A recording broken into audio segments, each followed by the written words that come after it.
Confirm করার জন্য আমরা নতুন একটা পেজই নিলাম। এখন আমাদের HTML CSS সব কিছু লেখা লাগবে। তাহলে হচ্ছে ডিএসপি টিওপিই HTML, তারপর HTML হেড। এখানে আমাদের স্টেটমেন্ট সবই এখানে দেখানো হবে এই ফর্মের মধ্যে। তাহলে হচ্ছে এটা টেমপ্লেট PHP ডেভেলপ করা form dot PSP, form dot PSP দিলাম। তাহলে হচ্ছে টাইটেল পিএসপি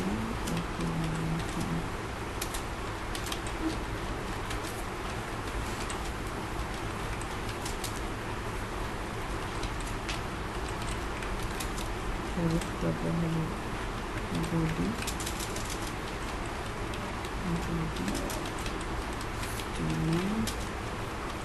আচ্ছা সবই তো শেষ। তাহলে এখন আমরা ফর্ম হিসাবে যদি করি তাহলে প্রথমে একটা ফর্ম তৈরি করে নেই। ফর্ম ফর্ম অ্যাকশন সমান মানে ফর্মের কাজগুলো কোথায় যায় অ্যাকশন করবে। তাহলে আমাদের এই যে পেজে পিএসপি কোডগুলো থাকবে সেই পেজের নাম দিতে হবে। তো আমরা পিএসপি কোড আর ফর্ম HTML কোডগুলো একসাথে লিখবো, সেই জন্য এই নামে দিলাম ফর্ম ডট পিএসপি। তারপরে হলো METHOD মেথড, দুইটা মেথড আছে, একটা হলো গেট মেথড আর একটা হলো পোস্ট মেথড। তো গেট মেথডের কাজ হচ্ছে যে গেট মেথড দিয়ে যদি আমরা ফর্ম ভ্যালিডেশন করি তাহলে আমাদের যে উপরে ইউআরএল যেটা যেখানে লেখা হয় ইয়েতে, সেখানে ইউআরএলগুলোতে সম্পূর্ণ মানে লিঙ্কটাই দেখা যাবে, মানে কোথা থেকে কী হচ্ছে সবই দেখা যাবে। আর পোস্ট মেথড যদি দিয়ে করি তাহলে কোনো কিছু দেখা যাবে না, শুধু অ্যাকশনটা কোন পেজ থেকে কোন পেজে যাচ্ছে সেটা দেখা যাবে। তাহলে আমরা গেট মেথডের চাইতে পোস্ট মেথড সবচাইতে বেশি হলো সিকিউরিটি দেয়। তাহলে আমরা দেখি, প্রথমেই আমরা গেট মেথড থেকে কাজ করি। গেট আর তারপরে নেম, যদি একাধিক ফর্ম থাকে তাহলে ফর্মের নাম দিতে হবে। ফর্ম 1 দিলাম, তাহলে হচ্ছে ডিআইডি ক্লোজ করলাম। টুলবক্স আনি নেই ফর্ম, তাহলে ফর্ম দিয়ে ফর্ম আবার ক্লোজ করলাম। তো প্রথমে আমরা একটা ফর্ম নেই, সেটা হলো যে ইনপুট নেম নেই, নেম সমান নেম ইনপুট সমান টেক্সট, টেক্সট ইনপুট টাইপ দিলাম টেক্সট, ঠিক আছে টেক্সট। তারপর নেম দিতে হবে অবশ্যই, নেম সমান মানে এই যে এই বাটনটার নাম কি হবে। তো বাটন নেম দিলাম হলো এস নেম দিলাম। দেওয়ার পরে এখানে আমরা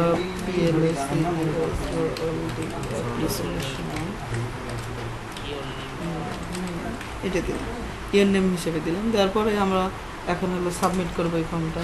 তাহলে ইনপুট টাইপ সমান হলো সাবমিট। এখন কিন্তু আমরা ডাইনামিকভাবে এগুলো চেঞ্জ করতেছি, ঠিক আছে। তো ইনপুট টাইপ সাবমিট, এটারও নেম দিতে হবে, নেম সমান দিলাম এস নেম, তারপরে ভ্যালু সমান দেবো আমরা যে হলো সাবমিট দেব। তাহলে এখন এই ফর্মটাকে রান করলে কি দেখাবে? কোনো কাজই হবে না, শুধুমাত্র ফর্মটা দেখাবে।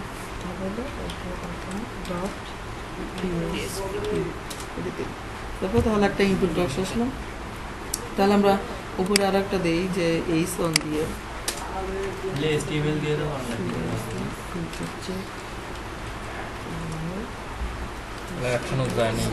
এখনো অ্যাকশন করিনি।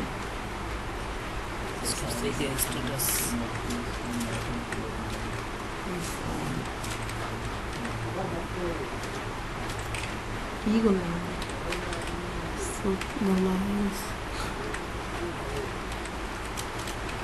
চেকের স্ট্যাটাস কোথায় দিলাম। তো এখন আমরা এই যে অ্যাকশনটা এখন কাজ করব, এখানে এর ভিতরে এখানে কাজ এখন শুরু হয়েছে কি না না না। তো এখন আমরা অ্যাকশন করব, দেখো কিভাবে।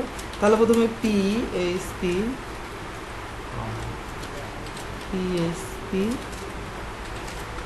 নিলাম। তো প্রথম ভেরিয়েবলটাকে কল করি।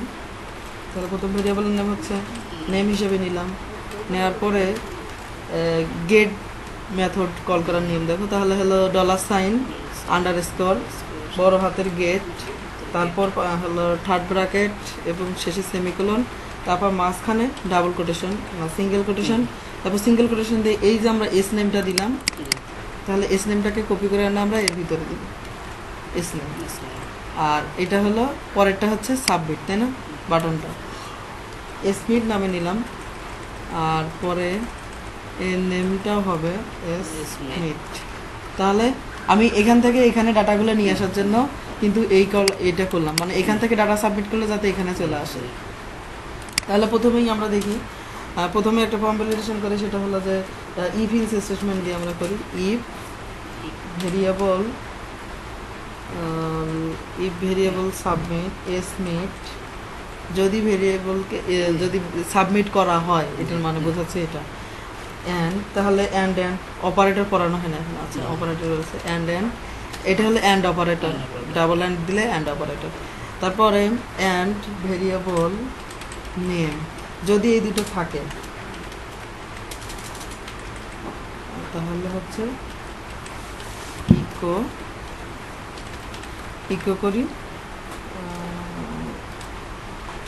Your name is variable name দিন। ঠিক আছে, এটুকু বোঝা গেল। তাহলে এখন আমাদের আপাতত কি দেখালো, যে এটা যদি ইয়ে করা হয়, সাবমিট করা হয়, ঠিক আছে, তাহলে দেখাবে যে হলো যেটা সাবমিট করা হবে সেইটাই দেখাবে, মানে যেটা লিখে দিবে সেটাই এখানে দেখাবে। বড় হাতের না দিয়ে ছোট হাতের দিলে হবে কি? কোথায় বড় হাতের না ছোট হাতের? কোনটা? ওই ডলার বড় হাত ছোট হাত তো ডলার চিহ্ন না। না, এই যে গেট গেটের গেটের অবশ্যই বড় হাতে দিতে হবে এখানে। ছোট হাতের। ওখানে ছোট হাতে দিলে সমস্যা নাই, বড় হাতে দিলে সমস্যা নাই, কিন্তু এখানে অবশ্যই বড় হাতে দিতে হবে। তাহলে আমরা এখন এর পাশে দিলাম, দেওয়ার পরে আমরা এখন যদি নামটা চেক করে আমরা কি প্রবেশ করাবো, তাহলে আমরা এটা দিলাম, দিয়ে আমরা এটাকে সাবমিট করলাম, তাহলে ইওর নেম ইজ রেজা দেখাবো, তাই না? ঠিক আছে না? তো এটা কিন্তু ইনপুট চেক করার জন্য আর কি। তাহলে আমরা যেটাই দিব এখানে সাবমিট করবো, তাহলে ইওর নেম ইজ এটা দেখাবে। তো এইটা হলো আমাদের ফর্ম ভ্যালিডেশনের একটা কাজ। তো এখন আমরা কিন্তু এখান থেকে আরও, এটা আমরা অ্যাট দ্য রেট অফ চিহ্নটা কিসের জন্য দিলাম সেটা জানো? সেটা হলো যে আমাদের অনেকগুলো ভেরিয়েবল প্রথমেই কোনো মান থাকে না, মানে প্রথমে কোনো মান দেওয়া হয় না, জন্য ওই ভেরিয়েবলটাকে আনডিফাইন্ড ভেরিয়েবল বলে। আমরা দেখি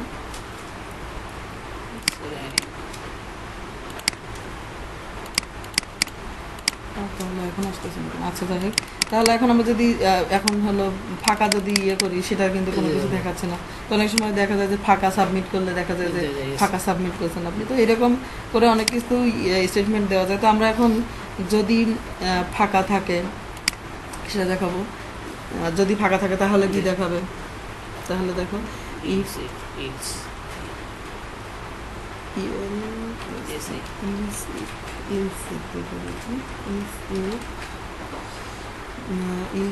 ভেরিয়েবল নেম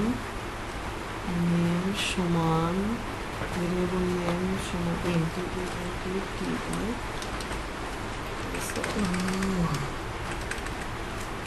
এটা হবে হলো এর ভিতরে এমটি ভেরিয়েবল নেম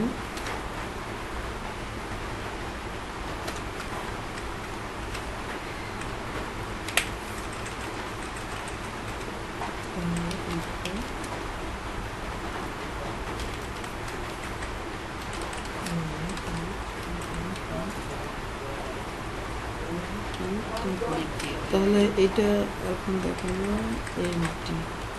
তারপর যদি এই যে যদি সাবমিট করা হয়,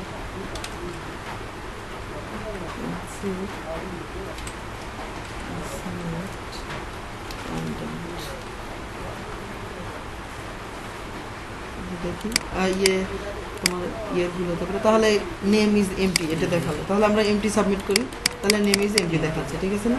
তখন কোনো কিছু যদি দিয়ে দেই তাহলে ওইটাই দেখাচ্ছে। তো এইটা আমরা ফর্ম ভ্যালিডেশনটা করলাম, মনে করে দুইটা স্টেটমেন্ট মানে ইয়ে করলাম। যদি ফাঁকা থাকে তাহলে ফাঁকা দেখাবে। তো আমরা কিন্তু আরও একটা কাজ করতে পারি, সেটা হলো যে এখান থেকে যে আমরা ফন্ট অথবা একটা পি দিই, পিআইডি সমান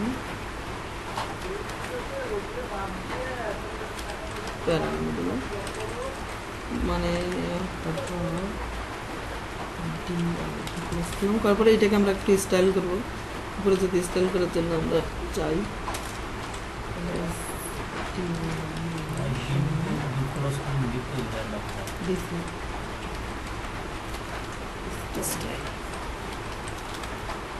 তাহলে আমরা ডট প্যারা দিয়ে নিচ্ছি, তাই না? ডট প্যারা প্রথমে আমরা শুধু কালারটা চেঞ্জ করবো, কালার সমান রেড। তাহলে যখন এমপি দেখাবে তখন ওই কালারটা রেড হবে। হলো ফন্ট সাইজ দেব হলো 25 পিক্সেল। আর শেষে একটি দেখাই, তাহলে আমরা দেখালাম হচ্ছে যে নেম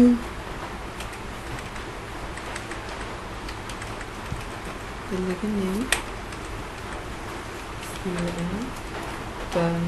নট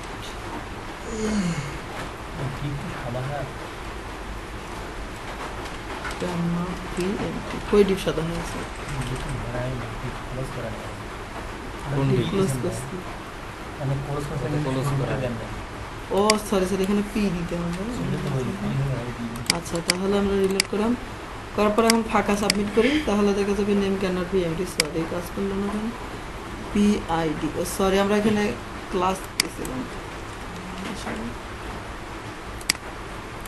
তাহলে name can not be empty, এটা দেখো। তাহলে এটা অবশ্যই আমরা লাল রং দিয়ে দিলাম, লাল রং দেখালো। আর হ্যাঁ, উপরে করা যাবে, এখানেও করা যাবে। তো এখানে করলে একটু বেশি ভেজাল হয়, সেজন্য আমরা উপরে করছি। আবার কল করে আনা যাবে, কল করে নিয়ে আসবো অন্য ওখান থেকে। অন্য সব কিছু একই থাকবে, শুধু এখানে আমরা ইয়েগুলো করতেছি, মানে প্রোগ্রামিংগুলো এখানে করতেছি, বুঝা নাই? তাহলে আমরা কিন্তু কালকে করছিলাম যে ইফ আর ইলস দিয়ে, তাই না? আজকে কিন্তু আমরা করতেছি ইফ আবার ইলস ইফ। তো 4-5টা যদি স্টেটমেন্ট হয় সেক্ষেত্রে আমরা কিন্তু পরে আরও অনেকগুলো ইউজ করতে পারি, সেই জন্য কিন্তু ইলস ইফ দিলাম।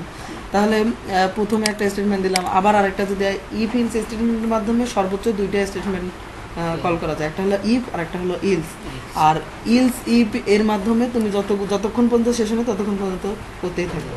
তাহলে আমরা এই পর্যন্ত 2টা স্টেটমেন্ট দিলাম, ঠিক আছে? তারপরে আমরা পরের স্টেটমেন্টটাকে কল করি, যদি তাহলে যদি এসমিট, এখন দিব আমরা যদি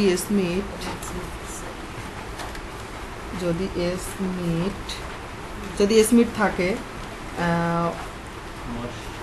আচ্ছা যদি এসমিট থাকে, অ্যান্ড অপারেটর যখন করাবো তখন আবার এটা বুঝিয়ে দিব। যদি এসমিট থাকে তাহলে অ্যান্ড তার মানে অ্যান্ড ভেরিয়েবল নেম সমান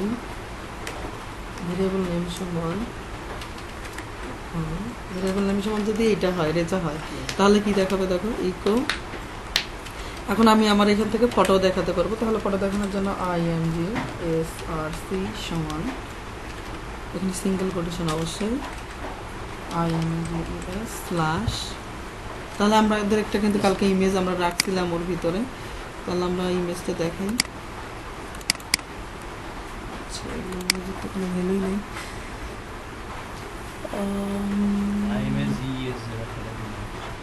না আমাদের ফার্স্ট পিএসপিতে এর ভিতরে একটা ইমেজ রাখছিলাম। তাহলে এই পিকচারটা আমরা দিই, যদি সাবমিট করা হয় এবং হ্যাঁ ফোল্ডারের নাম দিলাম। তো যদি সাবমিট করা হয় এবং সাবমিটের নামটা যদি রেজা হয় তাহলে কিন্তু এই ফটোটা দেখাবে। আর যদি দেখো, প্রথমে আমরা রিলোড করি, তারপরে প্রথমে দেখা যাচ্ছে name can not be empty. তাহলে আমরা যদি এখন একটা দিলাম যে আমি ইউর নেম ইজ এটা, তারপর এখন আমাদের হলো আমার নামটা দিব, দেওয়ার পরে সাবমিট করলাম, ইউর নেম ইজ রেজা। আচ্ছা সরি, হ্যাঁ উপরে দেওয়া আছে জন্য এটা আসছে।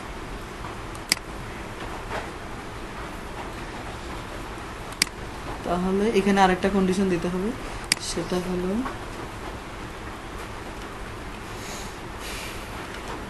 নট, এটা হলো নট অপারেটর আগেই করার লাগতো, নট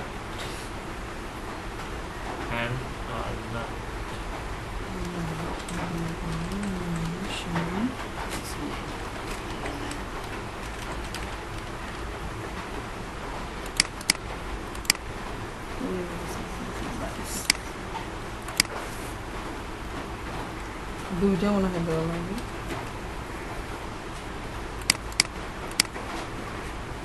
Unexpected.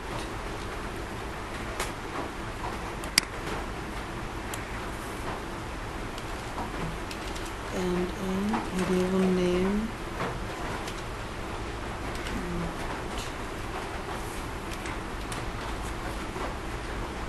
condition এগুলো মনে নেই তাহলে